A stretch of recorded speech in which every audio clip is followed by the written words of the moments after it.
Good evening guys mga kalapatid. So tingnan natin kung nagsiuwian na yung mga ibon natin kasi nagpalabas ako kanina. Then pumunta sa tropa. Ayan, lumabas pumunta sa tropa mga gabi na. Eto pag gabi na bumalik.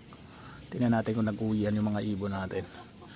Okay, so meron pa rin nasa labas. Ayun.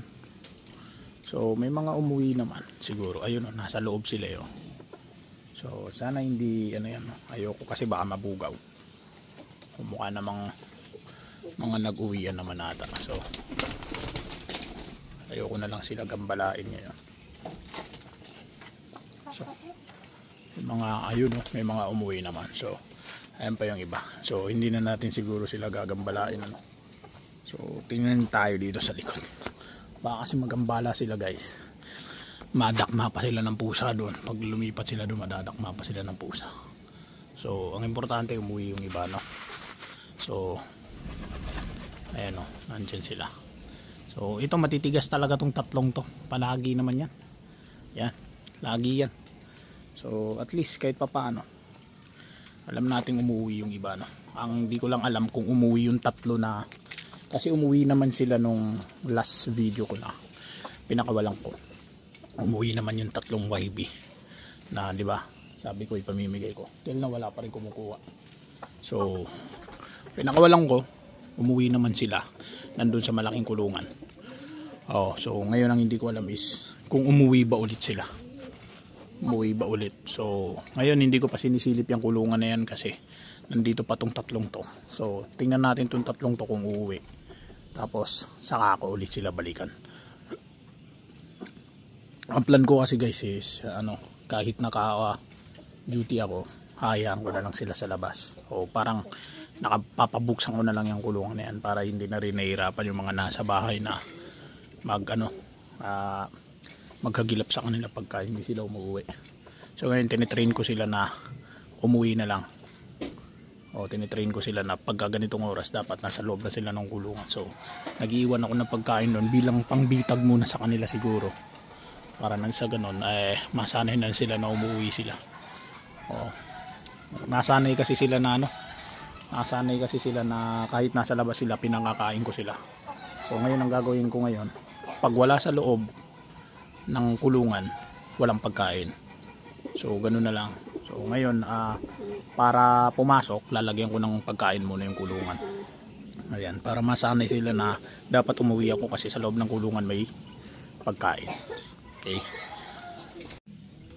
Yun, so upon checking umuwi naman halos lahat. Ayan pa rin sila. Ayan, umuwi pa rin. Ayan yung grisel. So, diba? Ayan, no? Umuwi naman sila lahat. So baka hindi mo na ako magpalabas bukas kasi pupuntahan din ako tsaka mag-aayos ako, mga ayusin ako. So baka mamaya yan hindi na naman ako makauwi. Hindi ko na naman malalaman kung ano na nangyayari sa mga to. Alam nyo, kahit pasaway ito mga ibon ko guys, love na love ko itong mga to. Ayan. So syempre mayroon at mayroon pa rin. Ayan, oh. Diyan mag-aaway pa sila, oh. Pag nahulog yan dalawang yan, tinola na yan. Kapit bahay. Ayan, oh, mayroon pa rin, oh. Ayan, so baka isipin nyo puro pasaway ang mga ibon ko, opo, puro talaga yung pasaway. Hindi ko kasi na-train ng maayos itong mga to, kaya talagang maraming pasaway sa mga to. Ang pinoproblema ko lang ngayon yung ipamimigay ko na YB, hindi ko alam kung saan umuwi. So tingnan ko nga dito sa malaki kasi dito naman sila nakakulong. Tingnan natin dito. Ayun, so mayroong nakabalik. Ito lang ang nakabalik. So wala yung isang wala yung mga kasama niya guys. Ayun, oh, nakita nyo nasa ilalim. Ayan yung isang YB. So ang gagawin natin, dadakmalin natin yan. So off muna natin yung camera kasi makikita tayo niyan. So off muna natin yung camera. Ayan, so ito siya. Ayun o, sing-sing o. So ayan yung isang YB natin. So ngayon ang wala na YB, tatlo kasi yan, di ba? Yung walang sing-sing. Anak nito. Anak nito. Tsaka nung black Homer. Dalawa, maano kasi yung Homer ko guys, dalawa ata, tatlo. Yung isa umalis, yung isa binenta ko, yung isa inarbor. Ayan. So ngayon bale ayun yung isa. Iba pa to. So ayun yung isa. So yung walang sing-sing na YB na lang ang hinahanap natin. Ba sumuksok dito sa ilalim. Ayan, grabe, kasama ko kayong naghahanap, no? Kasama ko kayong naghahanap. Tara. Pasensya na kayo, grabe yung vlog ko ngayon, no? Talagang kasama kayong naghahanap mga ibong ko. So eto, same pa rin yung sayang namatay yung sisyo niya, baka natapakan niya itong dalawa guys. So baka bukas ilipat ko tong dalawang to kasi malalaki naman na. Yung doon nga pinapaalis na eh. So ito, kinukontak ko yung gustong kumuha. Kita mo, ako na kumukontak guys. Kinukontak ko till na wala pa rin ano. Sabi niya baka daw ngayon or sa sunod na araw.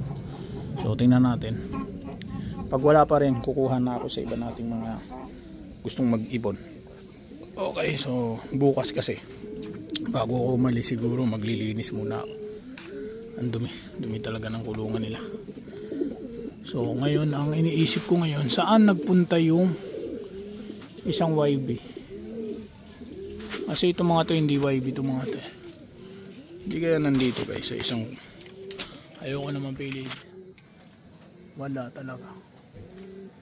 So at least nahanap ko na yung isa, no? Yung walang sing-sing na lang ang nawawala.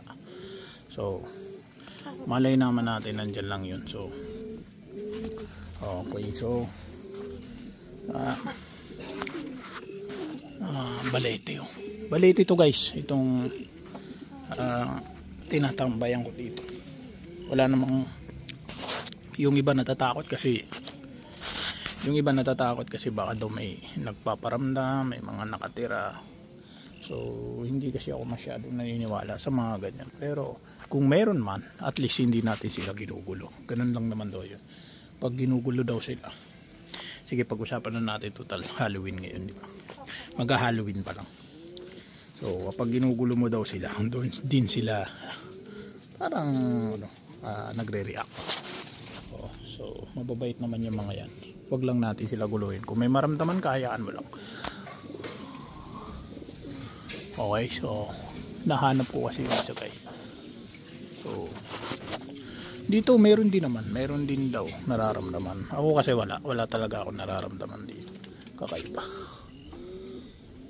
Okay, so ayun, wala, hindi talaga natin makita. Baka bukas magpakita yun. So sabi ko nga, kung nadadagitan ako ng ibon, basta aalagaan mo, kumukuha, ganun lang yun. Pwede pa nga niya sa akin sabihin na nasa akin ibon mo, buka akin na lang. Okay, sige, okay lang yun. So dito ko na po ulit putulin, ha. So dito na ulit putulin guys. So mag-iingat po tayong lahat. Okay, so sa mga bago, pa-subscribe naman. Sige na, malaking bagay ito. So sa mga dati yan, maraming salamat sa patuloy na panonood. Yun lamang po guys, and God bless po sa inyong lahat.